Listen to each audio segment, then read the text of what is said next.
Hi guys, it's me, Tayo here. I got a new sweater. Yeah. Anyway, this is reading chapter, hold on, 26, chapter 26 of Stargirl. And I think this is the part where I started crying last time I read it, so just a fair warning. Yeah, we're reading chapter 26 of Stargirl. And, I don't have anything to say, so let's just get into it, I guess. Usually, I saw her in the courtyard before school, but that day I didn't. Usually, I passed by her between classes at least once or twice before lunch. Not that day. In fact, when I looked over to her table at lunch, there was Dory Dilson, as usual, but someone else was sitting with her. No Stargirl in sight. Coming out of the lunchroom, I heard laughter behind me, and then a voice, Stargirl's. What do you have to do to get somebody's attention around here? I turned, but it wasn't her. The girl standing, grinning in front of me, wore jeans and sandals, had burnt red nails and lipstick, painted eyes, finger rings, toe rings, hoop earrings. I could put my hand through her hair. I gawked as students swarmed past. She made a clownish grin. She was beginning to look vaguely familiar. Tentatively, I whispered, Stargirl? She batted her chocolatey eyelashes. Stargirl? What kind of name is that? My name is Susan. And just like that, Stargirl was gone, replaced by Susan. Susan Julia Caraway. The girl she might have been all along. I couldn't take my eyes off of her. She cradled her books in her arms. The sunflower canvas bag was gone. The rat was gone. The ukulele was gone. She turned around slowly for my open mouth, dumbstruck inspection. Nothing goofy, nothing different I could see. She looked magnificently, wonderfully, gloriously ordinary. She looked like 100 other girls at Mika High. Stargirl had vanished into a sea of them, and I was thrilled. She slid a stick of chewing gum into her mouth and chewed away noisily. She winked at me. She reached out and tweaked my cheek the way my grandmother would and said, What's up, cutie? I grabbed her, right out there outside the lunchroom in the swarming mob. I didn't care if others were watching. In fact, I hoped they were. I grabbed her and squeezed her. I had never been so happy and proud in my life.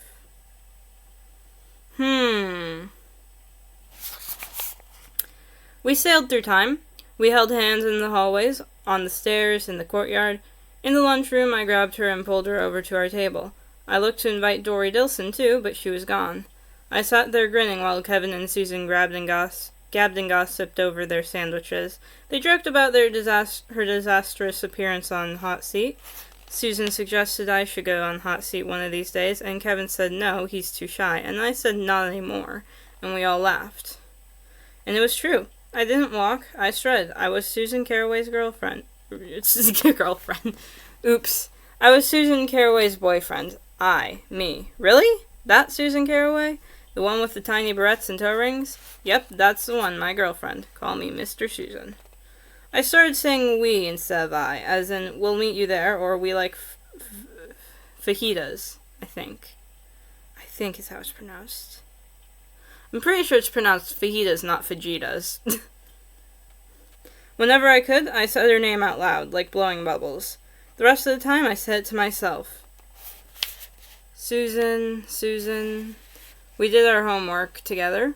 We hung out with Kevin. Instead of following strangers around, we went to the movies and plunged our hands together in the $6 super tub of popcorn. Instead of shopping for African violets, we shopped for Cinnabuns and licked icing from each other's fingers. We went into Pizza. We walked past the bulletin board inside the door. We shared a pizza, half pepperoni, half anchovies. Anchovies, I said. What's wrong with anchovies, she said. How can you eat them? Nobody eats anchovies. I was sort of kidding, but her face was serious. Nobody? Nobody I know. She picked the anchovies from her slices and dumped them into her water glass. I tried to stop her. Hey! She pushed my hand away. She dropped the last anchovy into the glass. I don't want to be like nobody. On the way out, we ignored the bulletin board. She was mad for shopping. It was as if she had just discovered clothes. She bought skirts and pants and shorts and costume jewelry and makeup. I began to notice that all the items of clothing had one thing in common. They all had the designer's name plastered prominently on them. She seemed to not buy for color or style, but for designer label size. I never understand those kinds of clothes. Like, why? This sweater is much more fashionable, frankly. She constantly quizzed me about what the other kids would do, what would buy, would say, would think. She invented a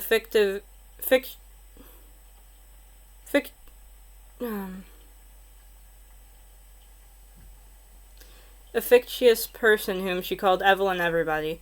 Would Evelyn like this? Would Evelyn do that? Sometimes she misfired, as with laughing. For several days she was on a laughing jag.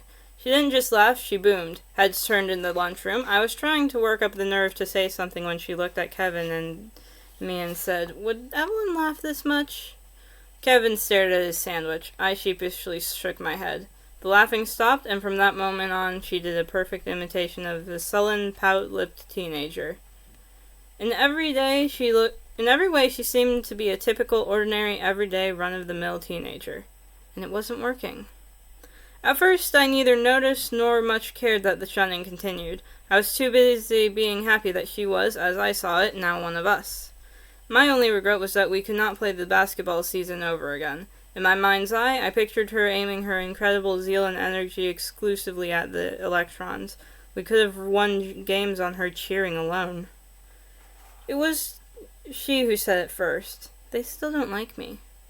We were standing outside the TV studio after school. As usual, people were passing by as if we weren't there. Her lip quivered. What am I doing wrong? Tears made her eyes even larger. Oh yeah, this is the part where I cried. I squeezed her hand. I told her to give it some time. I pointed out that the state basketball finals would take place in Phoenix that Saturday, and that would end the season and clear the way for her cheerleading crimes to be forgotten. Her mascara was muddy. I had seen her sad many times before, but always for someone else. This was different. This was for herself, and I was powerless to help. I could not find it in me to cheer up the cheerleader. That night, we did homework together at her house. I ducked into her room to check out her happy wagon. There were only 2 stones in it.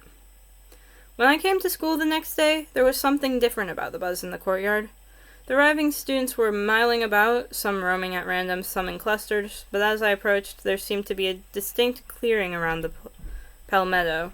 I wandered in that direction, and through the crowd I could see that someone, Susan, was sitting on the bench. She was sat upright and smiling. She was holding a foot-long stick shaped like a claw in one end.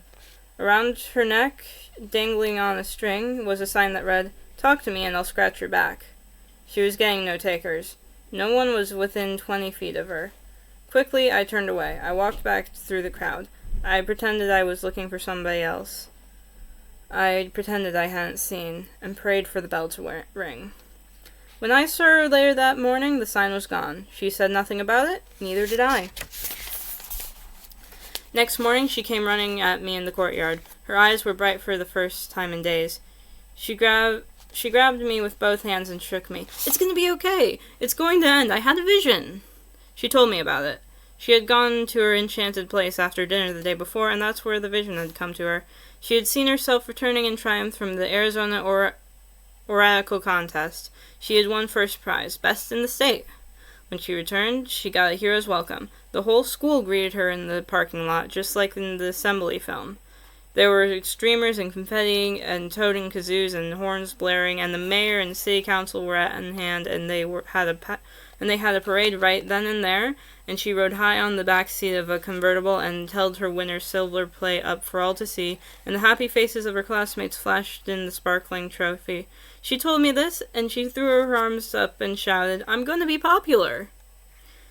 The state contest was a week away. Every day she practiced her speech.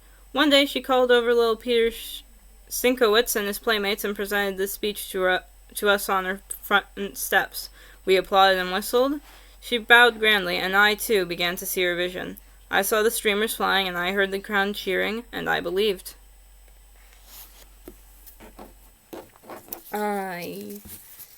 Yep, yeah, that's the end of, oh, bug. Okay, anyway. That's the end of chapter 26. So that's all I have for today. Thanks for watching. Bye, I'll see you next time.